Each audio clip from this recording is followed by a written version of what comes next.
नमस्कार दोस्तों, इस वीडियो में 68th बीपीएससी, बिहार एसआई और बिहार एसएससी के लिए प्रैक्टिस सेट डिस्कस करेंगे। ये प्रैक्टिस सेट नंबर 5 है। इसका पहले अपने चैनल पर 4 प्रैक्टिस सेट अपलोड हो चुका है। जो नहीं देखा जाके देख लीजिएगा, प्लेलिस्ट में वीडियो आपको मिल जाएगा। और इस वीडियो में टोटल आपके 140 सवाल हैं। 140 में से आप लोग कितने क्वेश्चन सही कर पाते हैं उसके बारे में कमेंट बॉक्स में बताइएगा। और आप लोग से एक रिक्वेस्ट करना चाहें कि जो लोग चाहते हैं कि चैनल को कुछ आर्थिक मदद किया जाए तो आप लोग ज्वाइन बटन ज्वाइन कर सकते हैं, ठीक है। और टेलीग्राम ग्रुप आप लोग ज्वाइन कर सकते हैं इसका पीडीएफ के लिए, जिसका लिंक आपको डिस्क्रिप्शन में दिया गया है। तो आइए देखते हैं पहला क्वेश्चन। कश्मीर घाटी के अंतिम मुस्लिम शासक यूसुफ शाह चक, जिन्हें मुगल सम्राट अकबर द्वारा बिहार में निर्वासित किया गया था, इन्हें दफन किया गया है तो कहाँ पर दफन किया गया है। इनकी मृत्यु 1592 में बिहार में होता है और इनको नालंदा में दफनाया जाता है।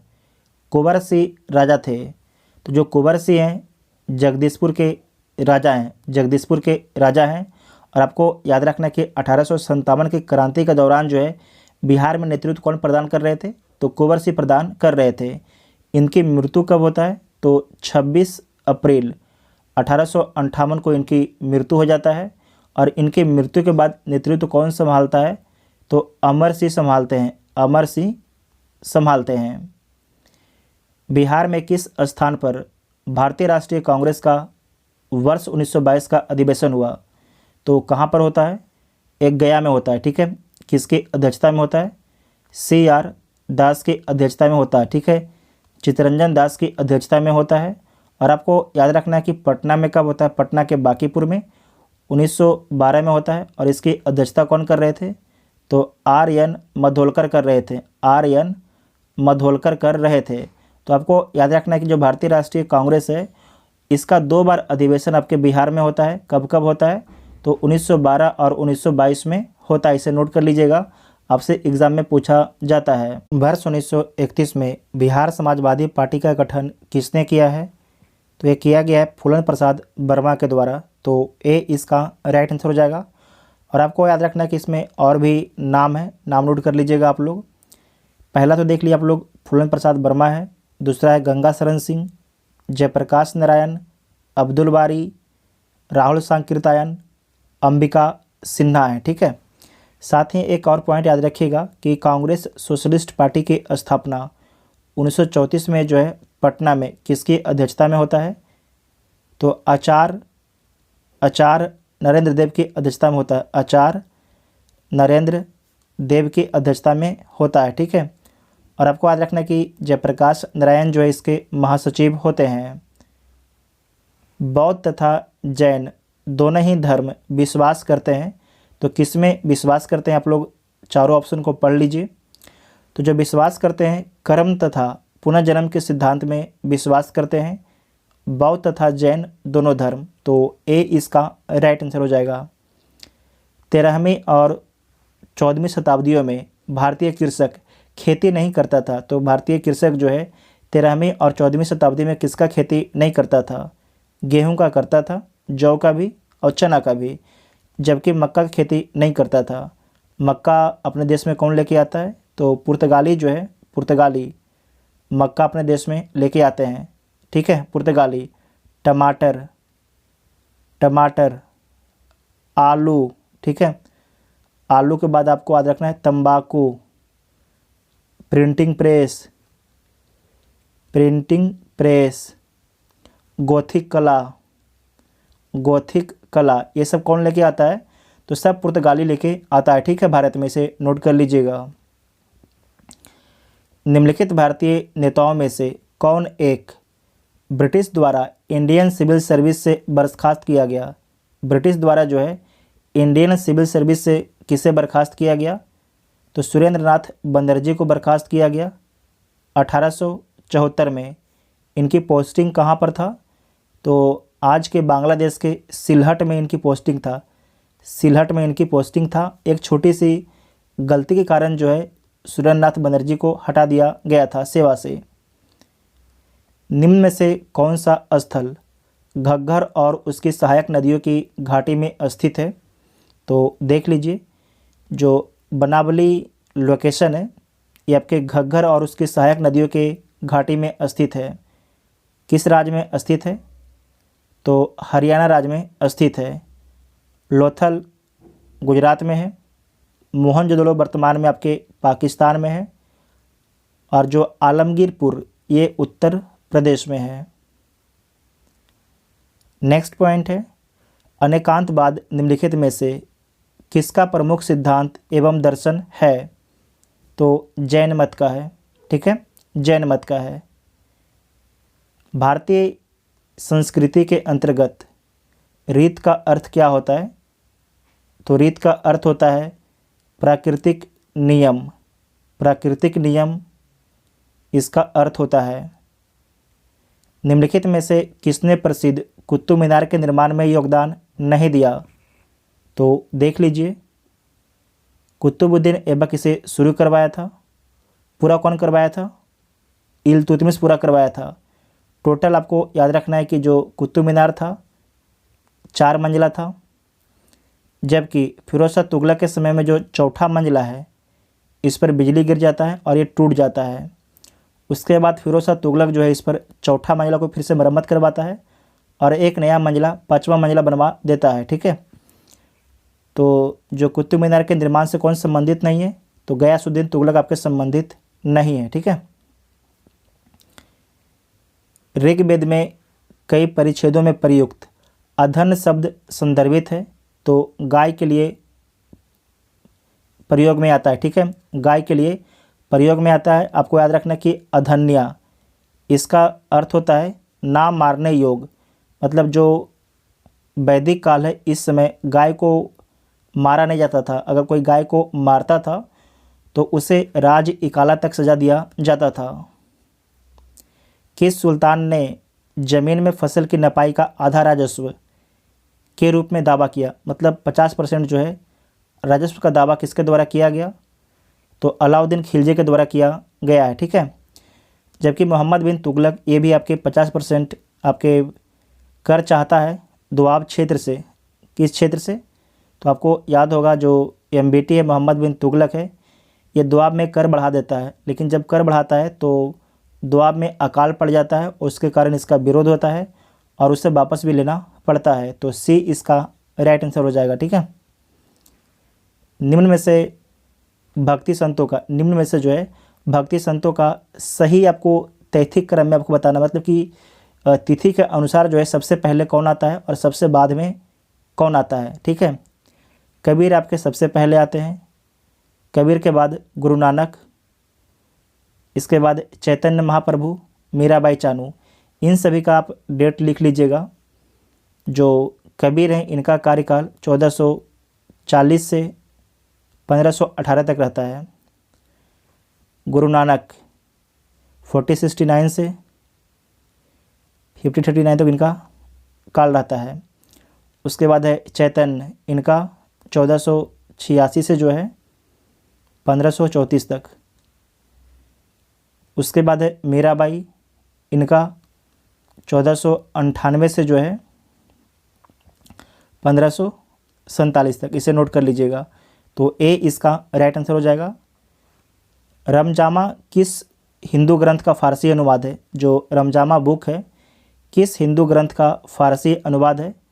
तो महाभारत का फारसी अनुवाद है। ठीक है, महाभारत का फारसी अनुवाद है। और आपको याद रखना है कि अकबर के काल में जो है महाभारत का फारसी में अनुवाद किया गया था और किसके नेतृत्व में किया गया था? तो फैजी के नेतृत्व में किया गया था। इसे नोट कीजिएगा, फैजी के नेतृत्व में किया गया था। ठीक है, नेक्स्ट पॉइंट है कि करमचंद गांधी दीवान थे। ये करमचंद गांधी महात्मा गांधी के पिता हैं। तो करमचंद गांधी दीवान थे, तो कहाँ के दीवान थे? पोरबंदर और राजकोट के दीवान थे। तो एक से अधिक ऑप्शन आपका ठीक हो जाएगा। भारतीय स्वतंत्रता के लिए फांसी पाने वाले प्रथम रिकॉर्डेड मुस्लिम का नाम बताइए। उनका नाम क्या है? तो उनका नाम है अशफाक उल्ला खां। क्या नाम है? अशफाक उल्ला खां है। और इनको फांसी कब दिया गया? तो 1927 में इनको फांसी दिया गया। और आपको याद रखना है किस केस के लिए? तो काकोरी कांड के लिए। काकोरी कांड कब हुआ था? तो 1925 में हुआ था काकोरी कांड। काकोरी कांड क्या था? तो जो हमारे क्रांतिकारी थे उनके द्वारा सरकारी खजाना लूटा गया था। ठीक है, तो सी इसका राइट आंसर हो जाएगा। और आपको याद रखना है कि अजीजुद्दीन, इनको भी फांसी दिया गया था 1857 में। किसके द्वारा? तो अंग्रेज़ों के द्वारा दिया गया था। और आपको याद रखना ये जो बहादुर शाह जफ़र हैं, बहादुर शाह जफ़र सेकेंड, इनके बेटा थे अजीजुद्दीन। ठीक है, तो सी इसका राइट आंसर हो जाएगा। नेक्स्ट पॉइंट है, निम्नलिखित में से कौन सा युग्म सही सुमेलित नहीं है? तो इसमें से देख लीजिए कौन सा कथन पे सही सुमेलित नहीं है।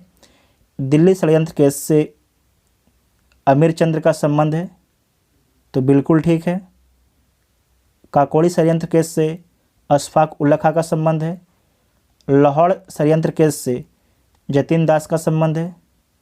नागपुर षड्यंत्र केस से रास बिहारी बोस का संबंध है, तो ये आपकी गलत हो जाएगा। आपको याद रखना है कि जो रास बिहारी हैं, इनका संबंध जो है दिल्ली षड्यंत्र केस से है, तो डी इसका राइट आंसर हो जाएगा। निम्न में से किस वायसराय के कार्यकाल में भारतीयों को राय बहादुर और खान बहादुर उपाधियाँ प्रदान करना प्रारंभ हुआ?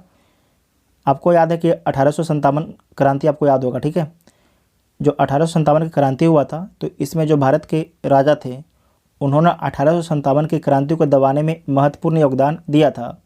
इसके बाद जो भारत के आपके शासक थे, भारत के जो व्यक्ति थे, उनको राय बहादुर और खान बहादुर का उपाधियाँ दिया जाने लगा।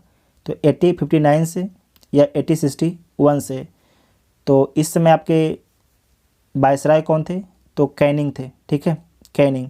तो ऑप्शन में दिया गया नहीं है, तो इनमें से कोई नहीं हो जाएगा। ठीक है, इनमें से कोई नहीं। नेक्स्ट पॉइंट है, निम्नलिखित में से किसे स्वर्ग से उत्पन्न सेनानायक कहा गया है? तो स्वर्ग से उत्पन्न सेनानायक जो है रॉबर्ट क्लाइव को बोला गया है। किसके द्वारा बोला गया है, इसे नोट कीजिएगा।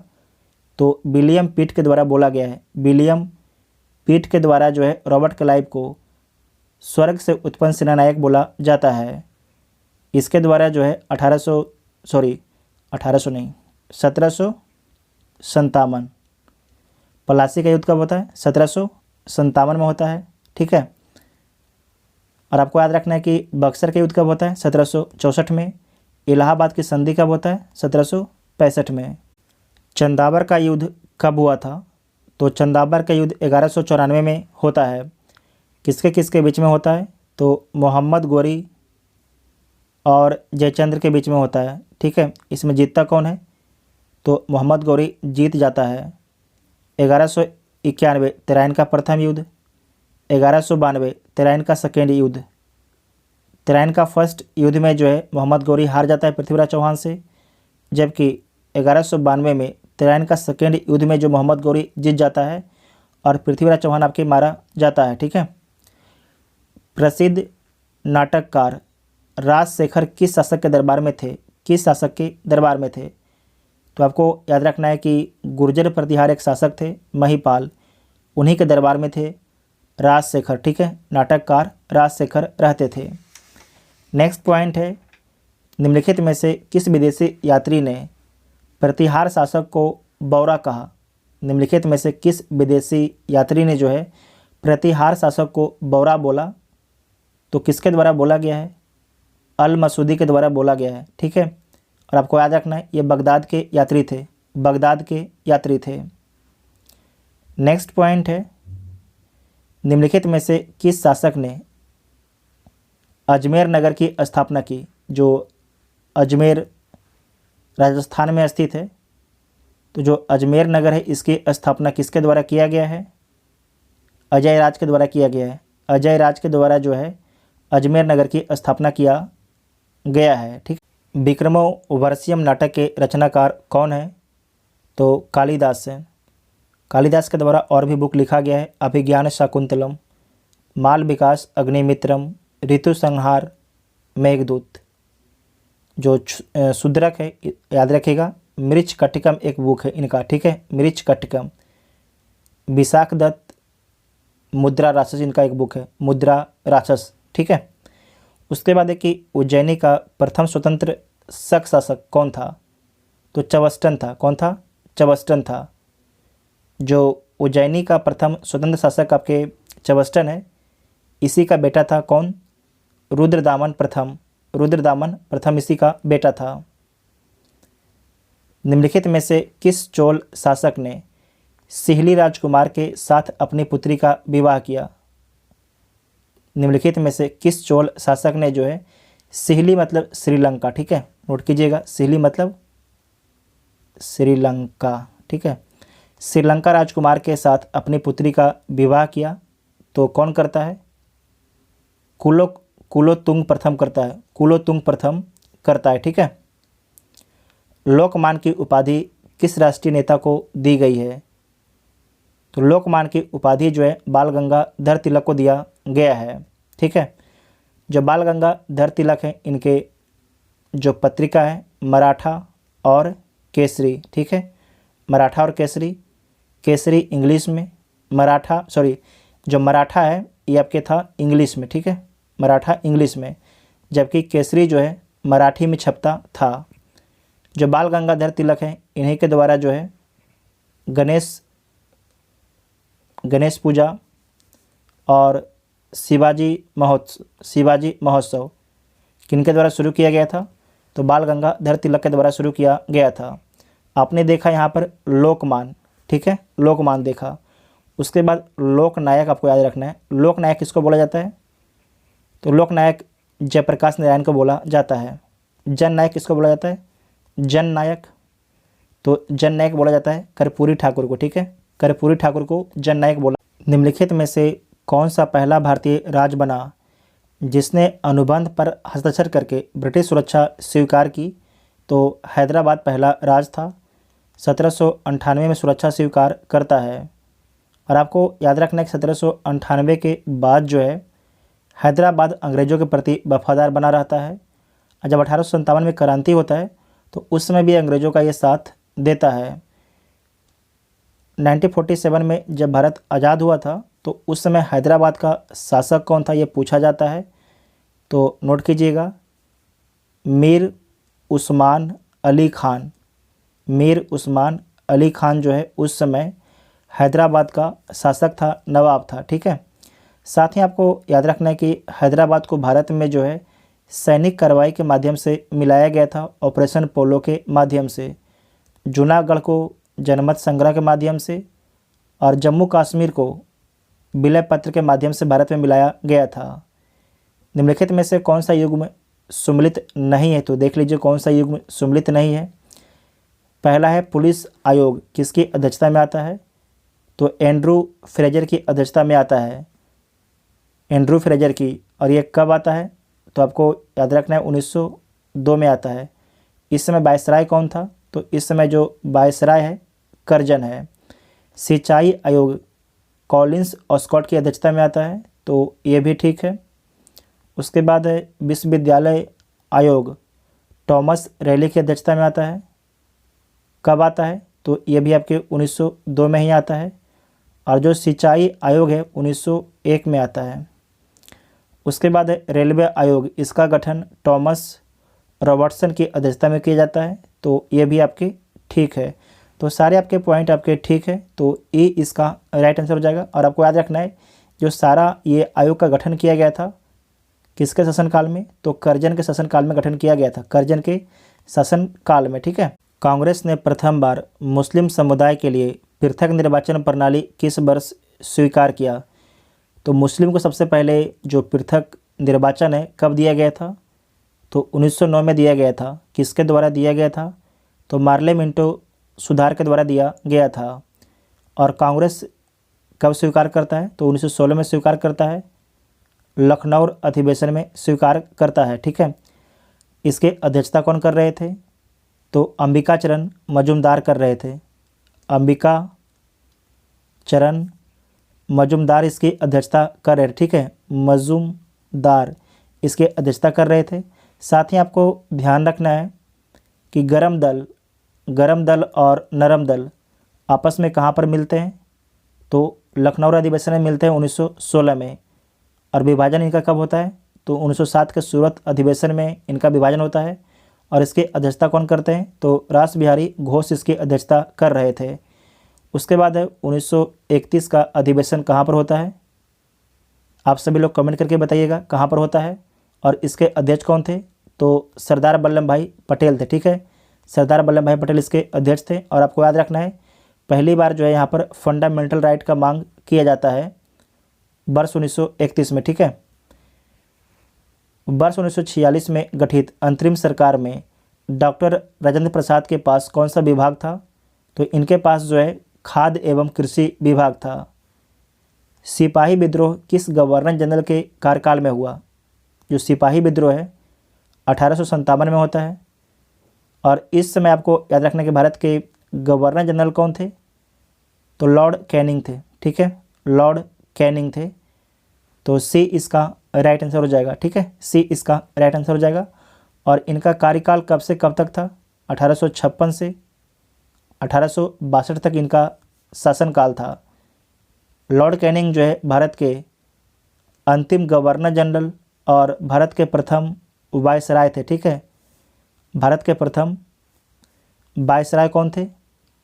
तो लॉर्ड कैनिंग। और भारत के अंतिम गवर्नर जनरल तो लॉर्ड कैनिंग, इसे नोट कर लीजिएगा। मैडम भीकाजी कामा से संबंधित निम्नलिखित कथनों पर आपको विचार करना है, तो विचार कर लीजिए। मैडम कामा ने 1907 में पेरिस में आयोजित अंतर्राष्ट्रीय सोशलिस्ट सम्मेलन में राष्ट्रीय ध्वज फहराया। तो ये आपके गलत है, ये पेरिस में नहीं फहराया था। तो कहाँ पर फहराया था? जर्मनी के स्टुअर्टगार्ट में फहराया था। जर्मनी के जो है स्टुअर्टगार्ट में फहराया था। मैडम कामा को मदर ऑफ इंडियन रेवोल्यूशन कहा जाता है, तो ठीक है। मैडम कामा दादा भाई नौरोजी की निजी सचिव थी, तो ये भी ठीक है। पहला आपका गलत है, बाकी 2 और 3 आपके सही है। तो 2 और 3 किस में हो जाएगा देख लीजिए। तो सी इसका राइट आंसर हो जाएगा, ठीक है। वर्ष 1936 में लखनऊ में अखिल भारतीय किसान सभा का प्रथम अध्यक्ष किसे चुना गया? तो स्वामी सहजानंद सरस्वती को चुना गया। स्वामी सहजानंद सरस्वती को चुना गया है। बिहार प्रांतीय किसान सभा की स्थापना 1929 में किसके द्वारा किया गया था? तो स्वामी सहजानंद सरस्वती के द्वारा किया गया था। इतना आपको याद रखना है, ठीक है। नेक्स्ट पॉइंट है servant of India society, Bharat सेवक समाज के आरंभिक सदस्यों में निम्नलिखित में से कौन शामिल नहीं थे? इसमें से देखिए आपके कौन शामिल नहीं थे। तो आपको याद रखना है कि जो सर्वेंट ऑफ इंडिया सोसाइटी है इसके संस्थापक कौन थे? गोपाल कृष्ण गोखले। जो गोपाल कृष्ण गोखले हैं उदारवादी दल से हैं, ठीक है, उदारवादी दल से हैं। जबकि अरविंद घोष जो हैं, अरविंद घोष आपको याद है ये गरम दल से हैं। और लाल बाल पाल ये भी आपके गरम दल से हैं।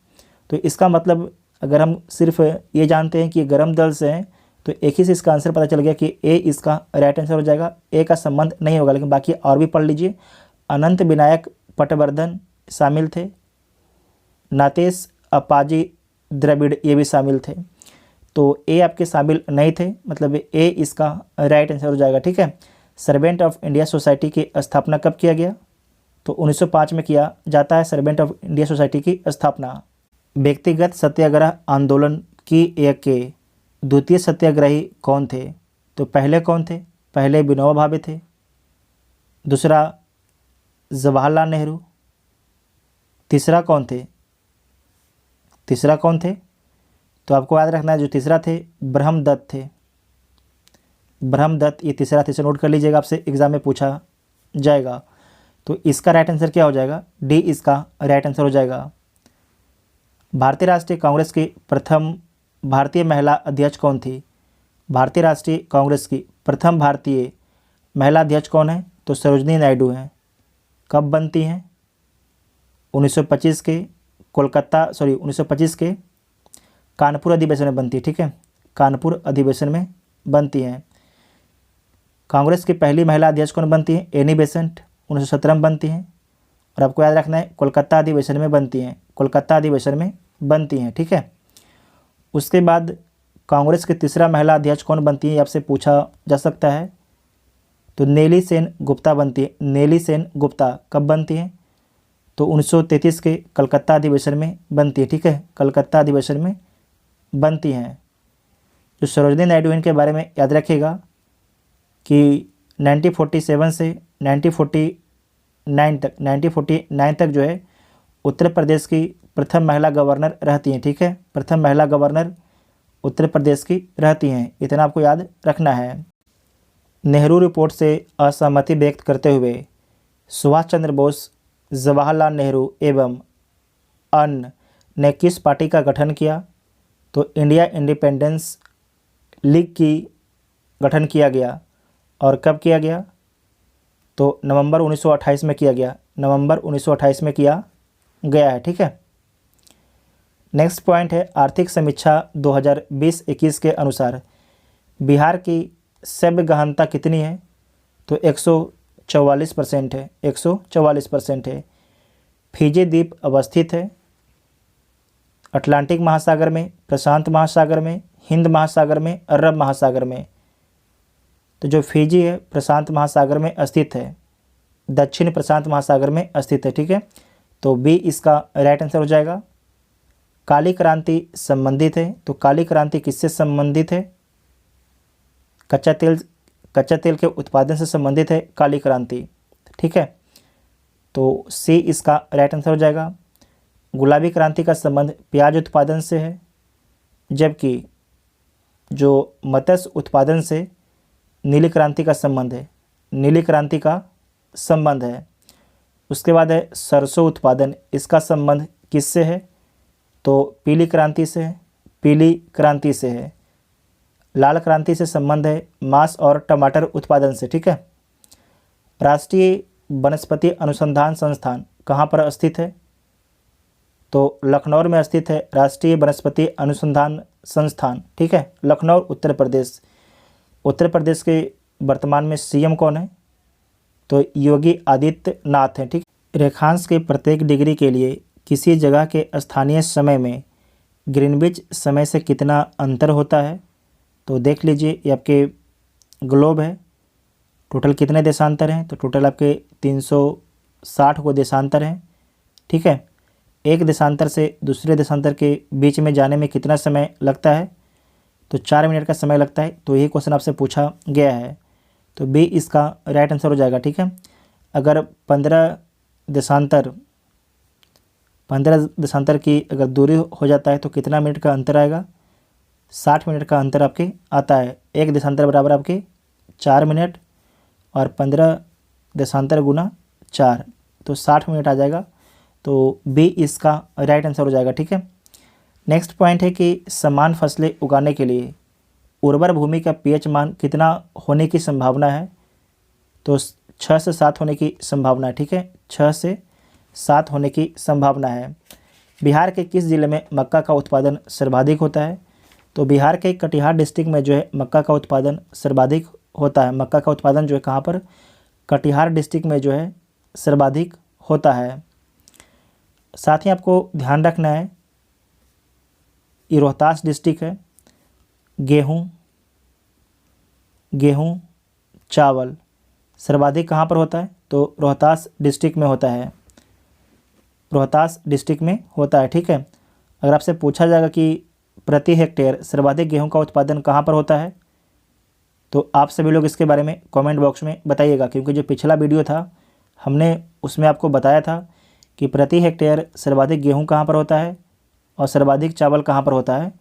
तो आप लोग कमेंट करके बताइएगा। इस वीडियो में आपको हम बताएंगे नहीं, क्योंकि जो पिछला वीडियो आया था उसमें हमने बताया था। निम्नलिखित में से कौन सा कथन आपके सही है? तो देख लीजिए कौन सा कथन सही है। 2011 की जनगणना के अनुसार बिहार की 88.7% आबादी ग्रामीण क्षेत्र में रहती है। तो बिल्कुल ठीक है। बिहार समुद्र तट रहित राज्य है। तो सही बात है, बिहार जो है समुद्र तट रहित राज्य है। बिहार का जो तट है समुद्र से लगता नहीं है, मतलब बिहार के पास कोई तट है ये नहीं है, तो समुद्र से लगेगा कैसे? ठीक है। यहाँ देखिए बिहार है, पश्चिम में उत्तर प्रदेश, दक्षिण में झारखंड, पूरब में बंगाल, उत्तर में नेपाल है। राज्य में शुद्ध बुआई क्षेत्र वर्ष 2018-19 के अनुसार 51.6 लाख हेक्टेयर था। तो ये भी ठीक है। बिहार राज्य के समुद्र तल से ऊंचाई 173 फीट है। तो ये भी आपके ठीक है। मीटर में कितना हो जाएगा? 53 मीटर हो जाएगा। 53 मीटर। तो सारे पॉइंट आपके ठीक है, इसमें कोई भी आपके गलत नहीं है, सारे के सारे आपके सही है। तो एक से अधिक ऑप्शन इसका ठीक हो जाएगा। नेक्स्ट पॉइंट है, कराकटगढ़ जलप्रपात बिहार के किस जिले में अवस्थित है? आप लोग एक अंदाज भी लगा के बताइए। जो 4 आपके डिस्ट्रिक्ट दिया गया है कि कराकटगढ़ जलप्रपात बिहार के किस जिले में अवस्थित है? बिहार में सबसे अधिक जलप्रपात किस डिस्ट्रिक्ट में है, कहाँ पर है?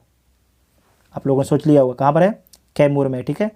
तो कैमूर में स्थित है कराकटगढ़ जलप्रपात। तो बी इसका राइट आंसर हो जाएगा। नेक्स्ट पॉइंट है कि निम्नलिखित में से कौन सा कथन आपके सही नहीं है? तो देख लीजिए कौन सा कथन आपके सही नहीं है। पहला है कि बिहार का न्यूनतम लिंगा अनुपात वाला डिस्ट्रिक्ट मुंगेर है। तो ये तो ठीक है। बिहार का सर्वाधिक लिंगानुपात वाला जिला गोपालगंज है, ये भी ठीक है। ठीक है, गोपालगंज यहाँ है। बिहार का सर्वाधिक साक्षरता वाला जिला जो है रोहतास है, तो ये भी ठीक है। महिला पुरुष दोनों में, ठीक है, और ऑल ओवर में भी। बिहार का न्यूनतम जनसंख्या वाला जिला अरवल है, तो ये आपकी गलत है। बिहार में न्यूनतम जनसंख्या कहाँ पर है? तो शेखपुरा में, ठीक है, शेखपुरा में है, ठीक है, शेखपुरा में है। और आपको याद रखना है कि जो अरवल है बिहार का 38वां डिस्ट्रिक्ट है, बिहार का 38वां डिस्ट्रिक्ट है, ठीक है, अरवल। सोनपुर मेले का आयोजन किया जाता है, तो कब इसका आयोजन किया जाता है? नवंबर महीने में कार्तिक पूर्णिमा को इसका आयोजन किया जाता है। और आपको याद रखना है कि गंगा और गंडक के संगम पर जो है सोनपुर मेले का आयोजन किया जाता है। बिहार राज्य में अवस्थित वाल्मीकि राष्ट्रीय उद्यान की स्थापना कब हुई थी? तो 1989 में हुआ था। किस राज्य में स्थित है? तो पश्चिम चंपारण राज्य में स्थित है। बिहार के किस शहर में ककोलत जलप्रपात स्थित है? तो नवादा से 15 से 20 किलोमीटर दूर स्थित है ककोलत जलप्रपात। उत्तर पूर्वी पठार के संबंध में निम्नलिखित कथनों पर विचार करना है, तो विचार कर लीजिए उत्तर पूर्वी पठार के बारे में, ठीक है। यह मुख्यतः प्रायद्वीपीय पठार का विस्तार है, तो बिल्कुल ठीक है। मेघालय का पठार कोयला, लौह अयस्क, सिल्मेनाइट, चूना पत्थर, यूरेनियम जैसे खनिज संसाधनों से समृद्ध है, तो ये भी ठीक है। मेघालय के पठार की सतह अत्यधिक छत या बिछत है, क्योंकि यहाँ पर वर्षा बहुत ही ज़्यादा होता है, इसीलिए। तो तीनों पॉइंट आपके इसके ठीक हैं, तो डी इसका राइट आंसर हो जाएगा। चेरापूंजी कहाँ पर है? तो मेघालय में ही स्थित है। और मानसिन राम ये भी आपके मेघालय में स्थित है। निम्नलिखित में से किस क्षेत्र में आपको विशिष्ट हवाई जड़ों वाले पौधे मिलने की सबसे अधिक संभावना है? तो तटीय क्षेत्र में जो मैंग्रोव पौधे होते हैं उनमें जो जड़ होता है वो हवा में झूलता हुआ दिखाई आपको देता है, ठीक है। नेक्स्ट पॉइंट है, निम्नलिखित में से कौन सी भौगोलिक विशेषता मालदा भ्रंश से अलग है? देख लीजिए, गारो और खासी पहाड़ियाँ ये आपके अलग नहीं हैं। पश्चिमी घाट और पूर्वी घाट ये आपके अलग है, ठीक है, ये आपके अलग है। कार्बी आंगलोंग पठार और छोटा नागपुर पठार ये आपके अलग नहीं है। दक्कन पठार और पश्चिम घाट ये आपके अलग है।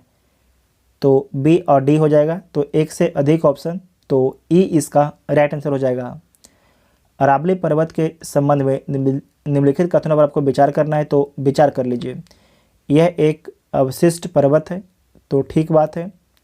दिल्ली के निकट इसे रायसीना पहाड़ी कहा जाता है, तो ये भी ठीक है। इसका सर्वोच्च शिखर गुरु शिखर है, तो ये भी ठीक है। तो सारे पॉइंट आपके ठीक है। और आपको सत्य बताना है, तो सत्य क्या हो जाएगा? डी इसका राइट आंसर हो जाएगा, ठीक है, डी इसका राइट आंसर हो जाएगा। नेक्स्ट पॉइंट है, निम्न में से कौन सा दर्रा जो है तिरुवनंतपुरम को मदुरई से जोड़ता है? तिरुवनंतपुरम को जो है कौन सा दर्रा जो है मदुरई से जोड़ता है? तो आपको याद रखना है सेनकोट्टा दर्रा, ठीक है, सेनकोट्टा दर्रा। अगर आपसे पूछा जाएगा कि जो भोर घाट दर्रा है, भोर घाट दर्रा किसके किसके बीच में है?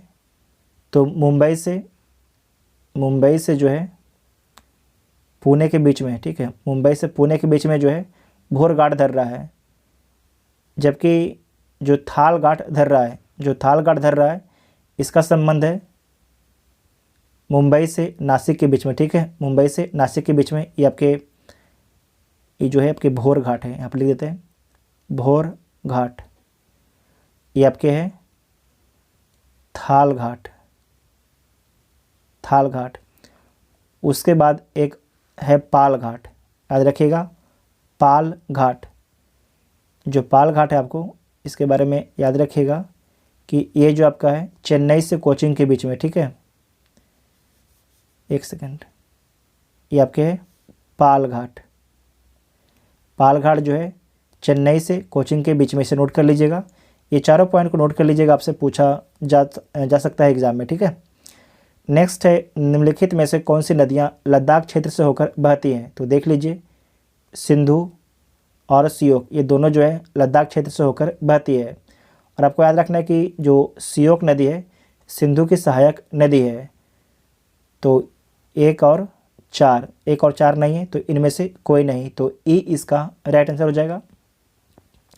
साथ ही आपको ध्यान रखना है कि जो हिमालय है, हिमालय से पुराना कौन कौन सी नदी है?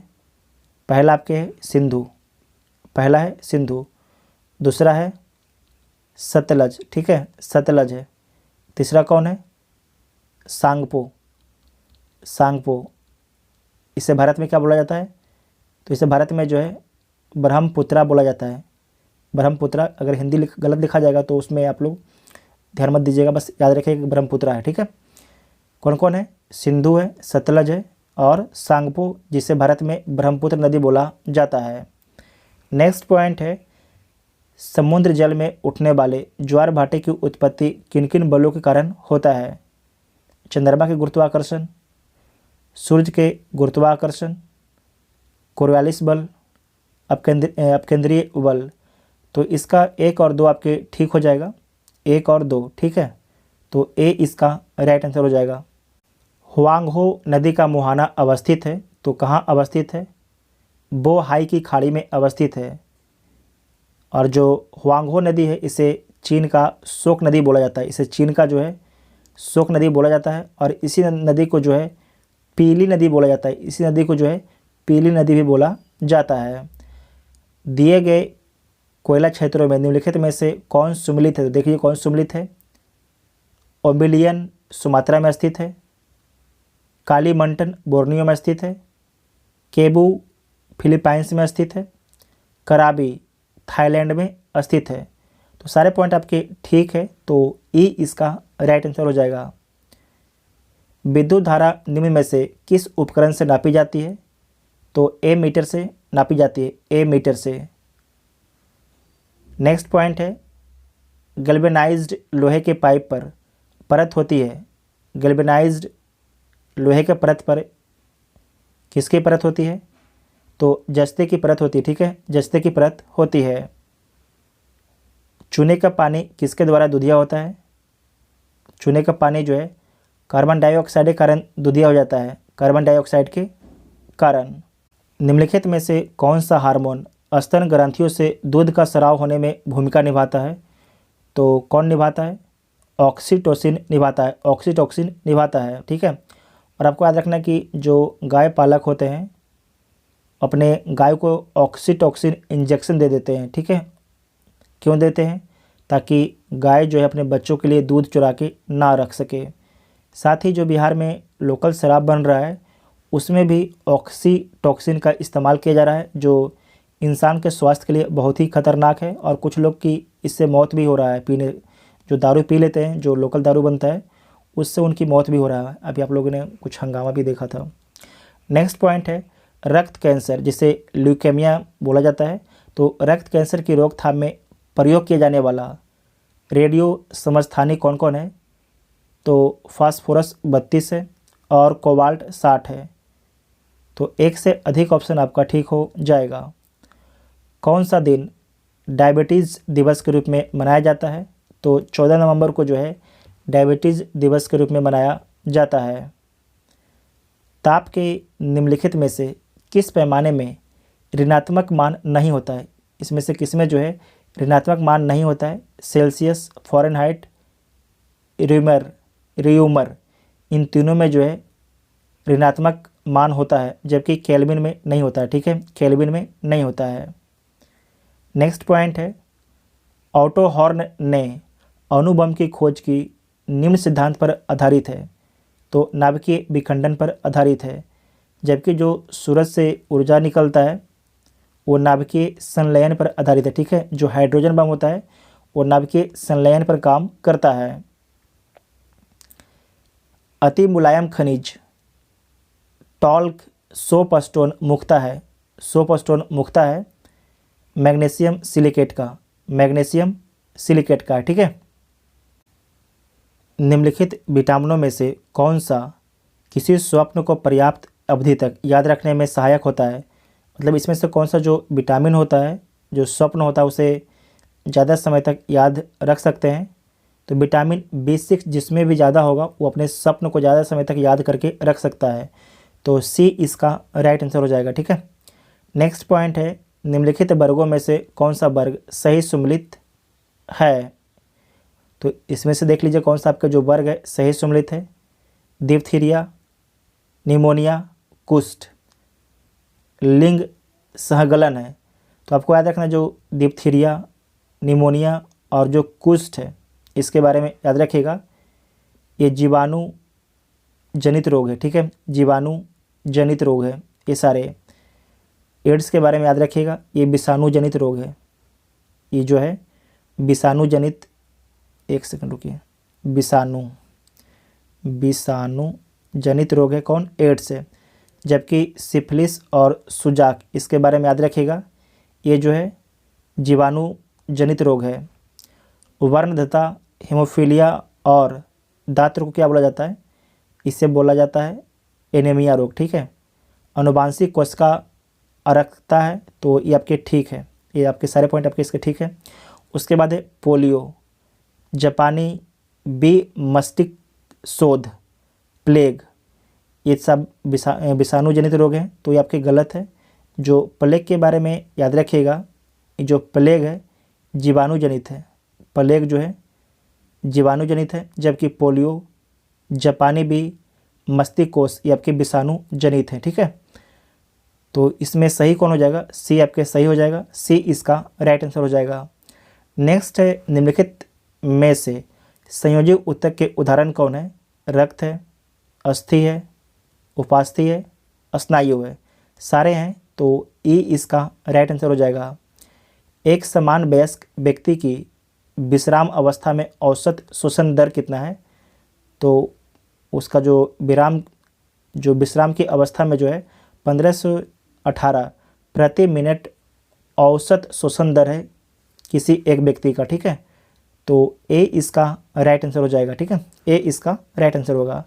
नेक्स्ट पॉइंट है कि निम्नलिखित में से कौन सिस्टेमा नेचुरी पुस्तक के लेखक है? कौन जो है सिस्टेमा नेचुरी पुस्तक के लेखक कौन है? तो कैरोलस लिनियस है। और याद रखिएगा जो कैरोलस लिनियस है, इनके बारे में, इन्हें वर्गीकी का पिता बोला जाता है। इन्हें जो है वर्गी टेक्सोनॉमी का पिता, जो टेक्सोनॉमी है, टेक्सोनॉमी का फादर किसे बोला जाता है? तो कैरोलस लिनियस को बोला जाता है। अरस्तु के बारे में आपको याद रखना है कि जो हिस्टोरिया बुक है, यहाँ पर लिख देते हैं, हिस्टोरिया बुक किसके द्वारा लिखा गया है? तो अरस्तु के द्वारा लिखा गया है हिस्टोरिया बुक। अगर आपको मिलेगा हिस्टोरिया प्लेंट्रम बुक किसके द्वारा लिखा गया है? तो ये लिखा गया है थियोफ्रेस्टस के द्वारा लिखा गया है। थियोफ्रेस्टस के द्वारा जो है कौन सा बुक? हिस्टोरिया प्लेंट्रम लिखा गया है। इसे नोट कर लीजिएगा, वेरी वेरी इंपॉर्टेंट पॉइंट है। ठीक है, उसके बाद नेक्स्ट है, निम्नलिखित में से मुख्यतः जल में पाए जाने वाले पौधे कौन है? तो जल में पाया जाने वाला पौधा कौन है? तो थैलोफाइटा है। ठीक है, थैलोफाइटा जो है जल में पाया जाता है। जल की अस्थायी कठोरता दूर करने के लिए किस यौगिक का प्रयोग किया जाता है? जल की अस्थायी कठोरता को दूर करने के लिए जो है किस यौगिक का प्रयोग किया जाता है? तो यह प्रयोग किया जाता है सोडियम कार्बोनेट का। ठीक है, सोडियम कार्बोनेट का प्रयोग किया जाता है, तो ए इसका राइट आंसर हो जाएगा। सोडियम कार्बोनेट का सूत्र क्या होता है? Na2CO3। भूपर पट्टी में सबसे प्रचुर मात्रा में पाए जाने वाला तत्व, ध्यान रखिएगा, आपसे तत्व पूछा गया है कि भूपर पट्टी में सबसे प्रचुर मात्रा में कौन सा तत्व पाया जाता है, तो ऑक्सीजन पाया जाता है। ठीक है, ऑक्सीजन कितना, तो 46.6%। अगर पूछता धातु, तो क्या हो जाता है, एल्युमिनियम। ठीक है, धातु एल्युमिनियम हो जाता है। और तत्व पूछा है तो ऑक्सीजन। ठीक है, तो डी इसका राइट आंसर हो जाएगा। वायु अंगार गैस प्रोड्यूसर गैस के मुख्य घटक कौन कौन है, इसके बारे में देखिए।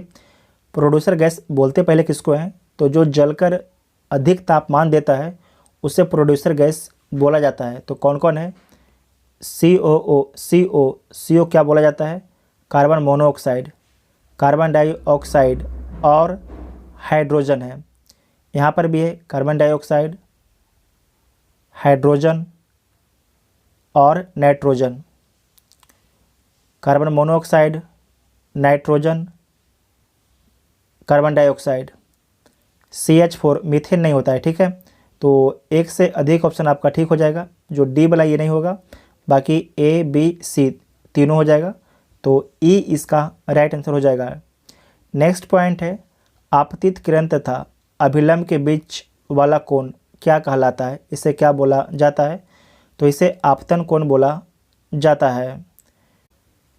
विद्युत धारा किसी पदार्थ पर किसी वांछित धातु की परत निक्षेपित करने को क्या कहते हैं, तो विद्युत लेपन बोला जाता है। विद्युत लेपन बोला जाता है। निम्नलिखित में से कितने डेसिबल से अधिक प्रभाव वाली ध्वनि हमारे स्वास्थ्य के लिए अधिक हानिकारक है, तो 80 डेसिबल से अधिक जो ध्वनि होती है हमारे स्वास्थ्य के लिए हानिकारक है। तो बी ऑप्शन ठीक हो जाएगा। किसी दर्पण द्वारा प्रकाश की दिशा में किया गया परिवर्तन क्या कहलाता है, इसे क्या बोला जाता है, तो प्रकाश का प्रवर्तन बोला जाता है। ठीक है, प्रकाश का प्रवर्तन बोला जाता है। प्रकाश उत्पन्न करने वाली वस्तुओं में निम्नलिखित में से कौन अधिक विद्युत दक्ष है, सारे ऑप्शन को आप लोग ध्यान से देखिए।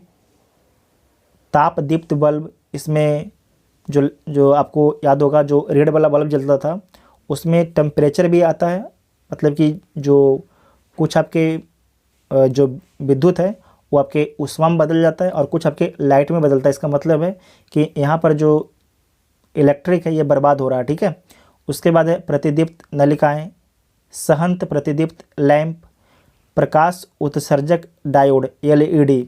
अब जितना भी बल्ब आ रहा है LED आ रहा है, इसमें क्या है कि जो आपके इलेक्ट्रिक आ रहा है उसमें हीट बहुत ही कम बन रहा है। ज़्यादातर जो है अगर लाइट बनना है तो लाइट ही बन रहा है LED में। ठीक है, तो डी इसका राइट आंसर हो जाएगा। इसे दोबारा देखिएगा।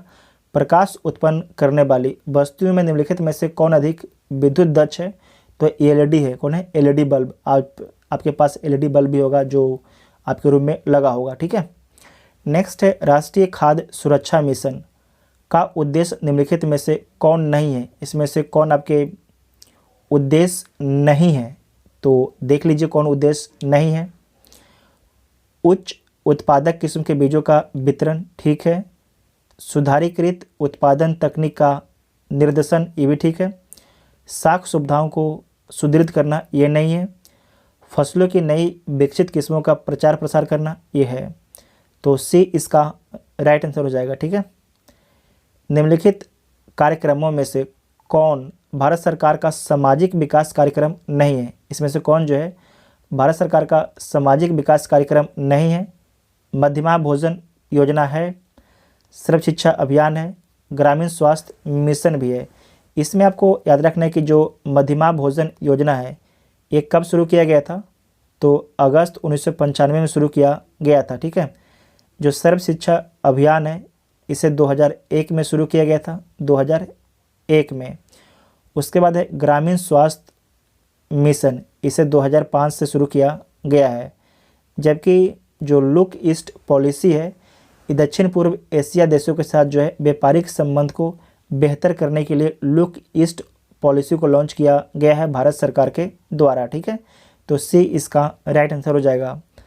भारत में भविष्य निधि है, भारत में जो भविष्य निधि है संविदा आधारित बचत है, संविदा आधारित बचत है।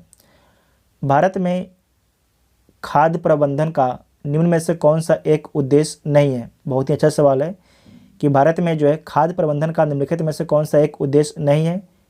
खाद्यों का वितरण है, खाद्यान्नों का खरीद ये भी है, खाद्यान्नों का वितरण ये तो है। उसके बाद है कि खाद्यान्नों के बफर स्टॉक का रख रखाव ये भी है। खाद्यान्नों का निर्यात नहीं है, ठीक है, खाद्यान्नों का निर्यात नहीं है, तो डी इसका राइट आंसर हो जाएगा। 2011 की जनगणना के अनुसार भारत के किस राज्य के आदिवासियों की आबादी का प्रतिशत जो है उसकी कुल आबादी की तुलना में सबसे अधिक है, तो मिजोरम का है। मिजोरम में आपको याद रखना है कि 94.4% लोग जो हैं आदिवासी हैं, जबकि अगर पूछा जाएगा केंद्र शासित प्रदेश में सबसे अधिक किसका है, तो लक्षद्वीप का है, ठीक है। लक्षद्वीप का कितना परसेंट है, तो 94.8% है, ठीक है। तो सी इसका राइट आंसर हो जाएगा, मतलब 94.8% जो लोग हैं एसटी हैं लक्षद्वीप में। निम्न में से कौन सा दो परोक्ष कर है, इसमें से कौन जो आपके जो है इनडायरेक्ट टैक्स कौन दो गो है, तो बिक्री कर एवं उत्पादन शुल्क ये दोनों जो है इनडायरेक्ट कर है, दोनों जो है इनडायरेक्ट कर है, ठीक है। 2011 की जनगणना के अनुसार बिहार में लिंगानुपात कितना है, तो 918 है। बिहार का शिशु लिंगानुपात कितना है, तो 935 है। ये पूछा जाता है, क्वेश्चन से नोट कीजिएगा। बिहार में सबसे अधिक जो लिंगानुपात है किस डिस्ट्रिक्ट का है, तो गोपालगंज का है। सबसे कम किसका है, तो मुंगेर का है, ठीक है, मुंगेर का है। निम्नलिखित जिलों में वर्ष 2001 से 11 के दौरान कहाँ सर्वाधिक जनसंख्या वृद्धि हुई, तो कहाँ पर होता है, मधेपुरा में होता है, ठीक है, मधेपुरा में होता है। और आप सभी लोग कमेंट करके बताइएगा कि कितना परसेंट होता है, कितना परसेंट होता है, ठीक है। बिहार में सर्वाधिक आबादी वाला जिला पटना है।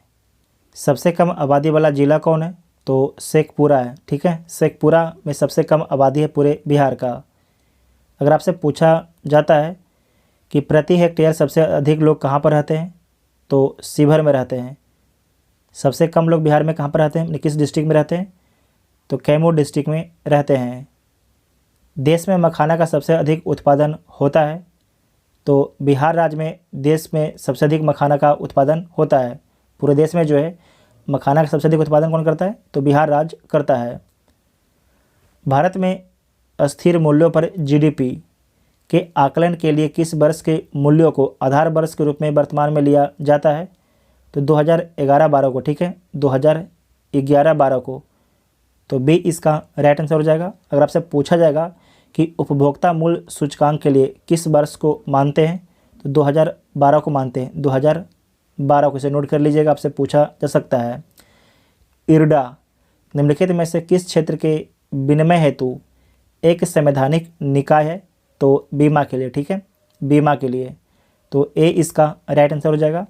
अंतर्राष्ट्रीय ख्याति प्राप्त स्टैंडर्ड एंड पुअर्स क्या है, स्टैंडर्ड एंड पुअर्स क्या है, तो क्रेडिट रेटिंग एजेंसी है, क्रेडिट रेटिंग एजेंसी है, ठीक है।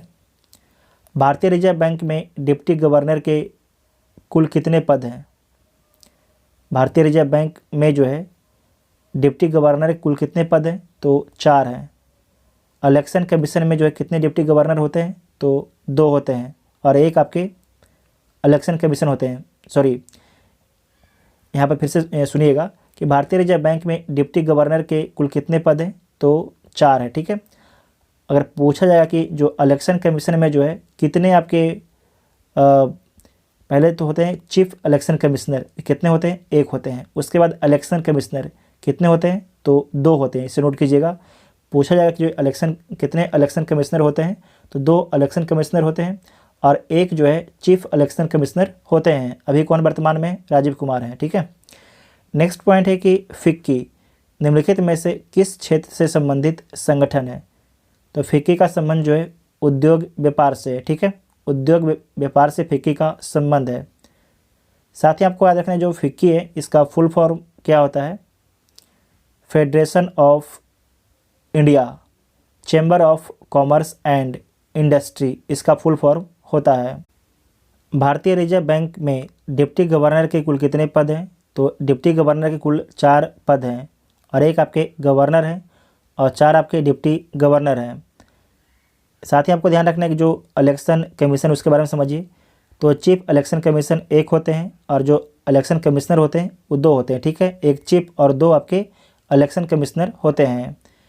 फिक्की निम्नलिखित में से किस क्षेत्र से संबंधित संगठन है? तो उद्योग व्यापार से संबंधित संगठन है, ठीक है। फिक्की FICCI इसका फुल फॉर्म क्या होता है?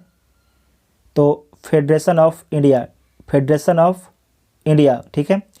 उसके बाद chamber of commerce and industry, क्या होता है? इंडस्ट्री इसका फुल फॉर्म होता है। फिक्की के शब्द विस्तार में अंतिम आई क्या निरूपित करता है? जो आई शब्द है क्या बताता है? तो अभी आप लोगों ने देखा, इंडस्ट्री को बताता है, ठीक है, इंडस्ट्री को बताता है। उसके बाद है मालाबार नौसैनिक अभ्यास, ये पुराना वाला है। 2022 वाला कहाँ पर हुआ है? तो जापान में होता है। और जो मालाबार नौसैनिक अभ्यास है इसमें कितने कंट्री भाग लिए हैं? तो 4 कंट्री। क्वाड में कितने कंट्री हैं? 4 कंट्री हैं। कौन कौन है? तो अमेरिका, ऑस्ट्रेलिया, इंडिया और जापान, ये 4 कंट्री आपके मालाबार नौसैनिक अभ्यास में भी आपके भाग लेते हैं, ठीक है, इसे नोट कर लीजिएगा। उसके बाद है कि संसद राज्य सूची के विषय के संबंध में कानून बना सकती है। तो चारों ऑप्शन को पढ़ लीजिए आप लोग। यदि राज्यसभा ऐसा संकल्प पारित करती है तब, ठीक है, अगर राज्यसभा संकल्प पारित करती है तो संसद जो है राज्य सूची के विषय पर कानून बना सकती है। भारतीय संविधान का अनुच्छेद 249 संबंधित है। तो किससे संबंधित है? राज्य सूची के विषय के संबंध में संसद की विधायी शक्तियों से संबंधित है। तो डी इसका राइट आंसर हो जाएगा। ब्लॉक स्तर पर पंचायत समिति का क्या काम है? तो इसका काम है प्रशासनिक प्राधिकरण। क्या काम है? प्रशासनिक प्राधिकरण। प्रशासनिक पदाधिकारी का काम कौन करता है? पंचायत समिति करता है। तो एक तरीके से याद रखिएगा कि ये जो बीच का समन्वय के रूप में काम करता है ग्राम पंचायत और जिला पंचायत के बीच में, ठीक है। ग्राम पंचायत और जिला पंचायत के बीच में जो है ये आपके समन्वय का काम करता है पंचायत समिति। भारत में जो है प्रजातंत्र इस तथ्य पर आधारित है कि जनता को सरकारों को चुनने तथा बदलने का अधिकार प्राप्त है, इसीलिए, ठीक है। तो सी इसका राइट आंसर हो जाएगा। जब चुनाव होगा तो जनता किसी को सत्ता दे सकती है और किसी को सत्ता से बाहर कर सकती है, ठीक है। संघीय मंत्रिपरिषद के मंत्री सामूहिक रूप से उत्तरदायी होते हैं। तो केवल लोकसभा के प्रति, क्योंकि ये जब तक लोकसभा में बहुमत है तब तक मंत्री रहेंगे। अगर जैसे ही लोकसभा से बहुमत जाएगा मंत्री पद उनको छोड़ना पड़ जाएगा, ठीक है। तो डी इसका राइट आंसर हो जाएगा। डी इसका राइट आंसर हो जाएगा। नेक्स्ट है केंद्रीय सतर्कता आयोग की स्थापना कब की गई? जो केंद्रीय सतर्कता आयोग है इसकी स्थापना कब किया गया? तो फरवरी 1964 को, ठीक है। 1964 में जो है केंद्रीय सतर्कता आयोग की स्थापना किया गया है। इसे नोट कीजिएगा, इंपॉर्टेंट पॉइंट है। नेक्स्ट है अंतर्राज्य परिषद की स्थापना निम्नलिखित में से किस अनुच्छेद के तहत की गई है? तो किया गया है अनुच्छेद 263 के तहत, ठीक है। अनुच्छेद 263 के तहत किया गया है। तो ऑप्शन में दिया गया नहीं है, तो ई इसका राइट आंसर हो जाएगा, ठीक है। ई इसका राइट आंसर हो जाएगा। निम्नलिखित में से किस अनुच्छेद के तहत भारत निर्वाचन आयोग का गठन किया जाता है? तो अनुच्छेद 324 के तहत। अनुच्छेद 324 के तहत किस भाग में है? तो भाग 15 में है, चुनाव आयोग, ठीक है। भाग 15 में चुनाव आयोग है। नेक्स्ट है संघ और राज्यों के लिए लोक सेवा आयोग का गठन किस अनुच्छेद के तहत किया गया है? तो किया गया है किस अनुच्छेद के तहत? 324 के तहत, ठीक है, 324 के तहत। तो ऑप्शन में कोई भी आपके नहीं है, तो ई इसका राइट आंसर हो जाएगा। निम्नलिखित में से किसको संघ लोक सेवा आयोग अपनी प्रतिवेदन सौंपता है, रिपोर्ट सौंपता है? इसे दोबारा ध्यान से समझिएगा कि निम्नलिखित में से किसको जो है संघ लोक सेवा आयोग जो है अपने प्रतिवेदन सौंपता है? तो भारत के राष्ट्रपति को सौंपता है। निम्नलिखित में से या निम्न में से किस अनुच्छेद के तहत राष्ट्रीय अनुसूचित जनजाति आयोग का गठन किया गया है? इसे दोबारा देखिएगा। निम्न में से किस अनुच्छेद के तहत राष्ट्रीय अनुसूचित जनजाति आयोग का गठन किया गया है? तो किस आर्टिकल के तहत किया गया है? अनुच्छेद 338 ए के तहत किया गया है। राष्ट्रीय मानवाधिकार आयोग का गठन किस तिथि को किया गया? बार बार एग्जाम में पूछा ये क्वेश्चन जाता है।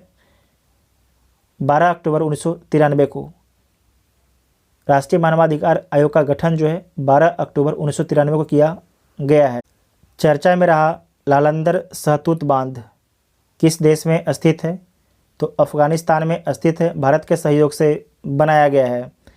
वर्तमान में अफगानिस्तान में किसकी सरकार है? तो तालिबान की सरकार है। ठीक है, तालिबान की सरकार है। माइग्रेशन ट्रैकिंग सिस्टम ऐप विकसित करने वाला देश का पहला राज्य हाल ही में कौन बना है? तो महाराष्ट्र बना है। माइग्रेशन ट्रैकिंग सिस्टम ऐप विकसित करने वाला देश का पहला राज्य महाराष्ट्र बना है। स्वदेशी नेविगेशन प्रणाली कौन है भारत का? तो गगन है। स्वदेशी नेविगेशन प्रणाली गगन का उपयोग करके विमान की लैंडिंग कराने वाली देश की पहले एयरलाइंस कंपनी कौन बनी है? तो इंडिगो कंपनी बनी है। किस राज्य सरकार ने अपनी तरह की पहली जीन बैंक परियोजना की मंजूरी दी है? वेरी वेरी इंपॉर्टेंट है। किस राज्य सरकार ने अपनी तरह की पहली जीन बैंक परियोजना को मंजूरी दी है? तो ये मंजूरी दिया गया है महाराष्ट्र सरकार के द्वारा। इंटरनेशनल स्पेस स्टेशन की क्रू में शामिल होने वाली पहली अश्वेत महिला कौन बन गई हैं? उनका नाम क्या है? तो जेसिका वाटकिंस बन गई हैं। जेसिका वाटकिंस बन गई हैं। 28 अप्रैल 2022 को नई दिल्ली में इंडियन बिल्डिंग कांग्रेस, नई दिल्ली में जो है Indian Building Congress best infrastructure project का पुरस्कार किस संरचना को प्रदान किया गया है? तो अटल टनल को प्रदान किया गया है। अटल टनल को प्रदान किया गया है। देश का पहला क्रिप्टो करेंसी वेस्ट कैफ़े कहाँ पर खोला गया है? तो भोपाल में खोला गया है। यूनान के हेराक्लियोन में आयोजित IWF जूनियर विश्व चैंपियनशिप 2022 में स्वर्ण पदक जीतने वाली पहली भारतीय भारोत्तोलक हाल ही में कौन बनी है? उनका नाम क्या है? तो उनका नाम है हर्षदा शरद गणूर। हर्षदा शरद गणूर उनका नाम है। दुनिया का सबसे लंबा कांच ब्रिज 632 मीटर का कहाँ पर बनाया गया है? किस देश में बनाया गया है? दुनिया का सबसे लंबा कांच ब्रिज जो है कहाँ पर बनाया गया है? तो वियतनाम में बनाया गया है। वियतनाम में बनाया गया है। खेलो इंडिया यूनिवर्सिटी गेम्स 2021 के संबंध में कौन सा कथन आपके सत्य है? तो देख लीजिए कौन सा कथन सत्य है। यह टूर्नामेंट जो है 24 अप्रैल से 9 मई तक बेंगलुरु में अलग अलग स्थानों पर आयोजित किया गया। तो बिल्कुल ठीक है। पदक तालिका में जैन यूनिवर्सिटी ने 20 पदक के साथ 20 स्वर्ण पदक के साथ जो है शीर्ष स्थान प्राप्त किया है। तो बिल्कुल ठीक है। लवली प्रोफेशनल यूनिवर्सिटी ये आपके कहाँ का है? पंजाब का है। 17 स्वर्ण पदक के साथ दूसरे स्थान पर है। तो बिल्कुल ठीक है। तो इसके सारे कथन आपके ठीक है। तो तीनों कथन आपके ठीक है। ठीक है। देश के पहले ग्रीनफील्ड ग्रेन आधारित एथेनॉल प्लांट का शुभारंभ बिहार के किस जिले में किया गया है? तो बिहार के पूर्णिया जिला में किया गया है। ये आपके 68वां BPSC और जो बिहार SSC के एग्ज़ाम होगा उसके लिए महत्वपूर्ण है। WTO के 12वें मंत्री स्तरीय सम्मेलन का आयोजन कहाँ पर किया गया है? तो जेनेवा स्विट्जरलैंड में किया गया है। दोबारा देखिएगा। WTO वर्ल्ड ट्रेड ऑर्गेनाइजेशन के 12वें मंत्री स्तरीय सम्मेलन का आयोजन कहाँ पर किया गया है? तो जेनेवा स्विट्जरलैंड में किया गया है। क्वाड लीडर्स शिखर सम्मेलन 2022 का आयोजन कहाँ पर किया गया है? तो टोक्यो में किया गया है। जापान की राजधानी टोक्यो में किया गया है। हाल ही में हुए नियुक्तियों में कौन आपके सम्मिलित है? तो देख लीजिए कौन सम्मिलित है। मानिक साहा त्रिपुरा के नए मुख्यमंत्री हैं, तो बिल्कुल ठीक है। राजीव कुमार भारत के 25वें मुख्य चुनाव आयुक्त हैं, ये भी ठीक है। मार्कोस जूनियर फिलीपींस के नए राष्ट्रपति हैं, तो ये भी कथन आपके ठीक है। तो सारे कथन ठीक है, तो डी इसका राइट आंसर हो जाएगा। हाल ही में प्रकाशित पुस्तक वे लेखक के संबंध में कौन सम्मिलित है? एक साइड लेखक, दूसरे साइड पुस्तक है। राकेश मारिया का बुक है लेट मी से इट नाउ, बिल्कुल ठीक है। राशिद किदवई का कौन सा बुक है? लीडर्स, पॉलिटिशियंस, सिटीजन, तो ये भी ठीक है। प्रकाश सिंह का बुक है the struggle for police reform in India, the struggle for police reform in India Prakash Singh का बुक है, तो ये भी कथन आपका ठीक है। सारे कथन ठीक है, तो डी इसका राइट आंसर हो जाएगा। हाल ही में जारी विश्व प्रेस स्वतंत्रता सूचकांक 2022 के संबंध में कौन सा कथन आपके सत्य है? तो देख लीजिए कौन सा कथन सत्य है। रिपोर्टर्स विदाउट बॉर्डर संस्था द्वारा यह सूचकांक जारी किया जाता है। जो विश्व प्रेस स्वतंत्रता सूचकांक है, ये कौन जारी करता है? तो रिपोर्टर्स विदाउट बॉर्डर्स के द्वारा जारी किया जाता है। ये यूके की एक संस्था है, प्राइवेट संस्था है। इस सूचकांक में नॉर्वे, डेनमार्क एवं स्वीडन क्रमशः पहले, दूसरे और तीसरे स्थान पर है, तो ये भी ठीक है। इस सूचकांक में भारत की रैंकिंग जो है पिछले साल के 142वें स्थान से गिरकर 150वें स्थान पर आ गया है, तो बिल्कुल ठीक है। भारत का स्थान 150वां है किसमें? तो विश्व प्रेस स्वतंत्रता सूचकांक 2022 में। तो सारे कथन आपके इसके ठीक है, तो 1, 2, 3 तीनों कथन सही हैं, तो डी इसका राइट आंसर हो जाएगा। नेक्स्ट पॉइंट है हाल ही में प्रारंभ की गई योजनाओं में कौन आपके सम्मिलित है? तो देख लीजिए कौन सम्मिलित है। एक साइड योजनाएं हैं और दूसरी साइड आपके राज्य है। मुख्यमंत्री मितान योजना छत्तीसगढ़ सरकार के द्वारा शुरू किया गया है, तो बिल्कुल ठीक है। ये अधिगम योजना हरियाणा सरकार के द्वारा शुरू किया गया है। लाडली लक्ष्मी 20 योजना मध्य प्रदेश सरकार के द्वारा शुरू किया गया है।